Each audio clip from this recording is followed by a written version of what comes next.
Welcome to Vine Love Channel. Enjoy the Word of God daily. Sayings of the Wise. Proverbs 22, 17-29. 17. Incline your ear and hear the words of the wise, and apply your heart to my knowledge. 18. For it is a pleasant thing if you keep them within you. Let them all be fixed upon your lips. 19. So that your trust may be in the Lord, I have instructed you today, even you. 20. Have I not written to you excellent things of counsels and knowledge? 21. That I may make you know the certainty of the words of truth, that you may answer words of truth to those who send to you? 22. Do not rob the poor because he is poor, nor oppress the afflicted at the gate. 23. For the Lord will plead their cause, and plunder the soul of those who plunder them. 24. Make no friendship with an angry man, and with a furious man do not go. 25. Lest you learn his ways and set a snare for your soul. 26. Do not be one of those who shakes hands in a pledge, one of those who is surety for debts.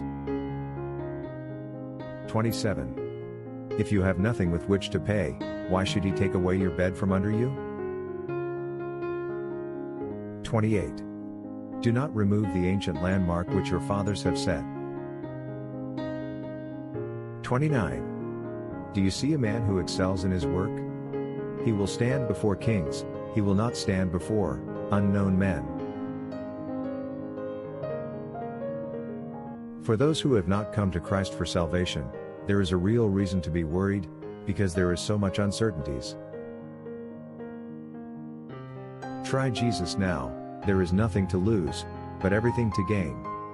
And the best part, his gift of salvation is free. For God so loved the world that he gave his only begotten Son, that whoever believes in him should not perish but have everlasting life. John 3:16. Repent from your sins today, and put your faith in Christ. Tell him, Lord Jesus, I come to you a sinner. Please forgive me. I trust that you died for me and you rose again. Please save me and grant me eternal life. Amen. Whatever happens to you, you will spend eternity in heaven with Jesus Christ. But as many as received him, to them he gave the right to become children of God, to those who believe in his name. John 1:12. Thanks for watching. If you enjoy God's Word, subscribe to have it daily.